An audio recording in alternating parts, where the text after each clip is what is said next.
আমি এখন ডামেল মারবো, তাই এগুলো এখানে দিয়ে দিই। এগুলো তো অনেক ভারী, এপাশে একটা দিয়ে দিলাম, এপাশে একটা দিয়ে দিলাম। এবার এটা উঠাতে লাগবে। আরে বাবা, এটা তো অনেক ভারী, উঠাতেই পারতেছি না দেখতেছি। মানুষজন যে এটা কি করে উঠায় কিছুই বুঝি না, আমি তো হাঁপায় গেছি। আরে আমার বডি দেখলে তো সবাই চমকে যাবে। ম্যাডাম একটু সাইডে চাপেন। আরে এই লোকটা আবার কি করতেছে?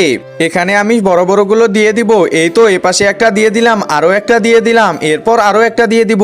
আরে এই লোকটা আবার কি করতেছে? এত বডি এর, ভালোই শক্তি মনে হয় ওর। এপাশে কয়টা দিল? অনেকগুলো। এবার এপাশে দিতে লাগবে আমাকে। এই তো দিয়ে দিলাম। বাহ, এই লোকটা তো দেখি ভালোই সাহস। আরে এই মানুষটা আবার কি করতেছে এখানে? আরে আরো দুইটা বাকি আছে, এই দুটাও দিয়ে দিতে লাগবে। এই তো এপাশে একটা দিয়ে দিলাম, এপাশে একটা দিয়ে দিলাম। এখন তাড়াতাড়ি আমার কাজ শুরু করে দেই। একজন মা কতটা আপন হয়ে থাকে, যার মানেই তাকে জিজ্ঞাসা করে দেখো। তো দেখা যাক বন্ধুরা, এই মায়ের জন্য কে ভিডিওটিতে লাইক এন্ড সাবস্ক্রাইব করে। আর যারা মাকে ভালোবাসো না, তারা ভিডিওটি থেকে দূরে থাকো। আরে কি ব্যাপার, এই লোকটা আবার কি করবে? এই তো এখানে ঝাড়ুটা পেয়ে গেছি, এখন তাড়াতাড়ি ঝাড়ু দিয়ে দিই এখানে, তাহলে মালিক আবার অনেক বকাঝকা করবে। আরে যাস চালা, এটা কি হয়ে গেল? হ্যাঁ ম্যাডাম, আমি তো ঝাড়ুই দিই। আরে আমরা কি ভাবলাম আর কি হয়ে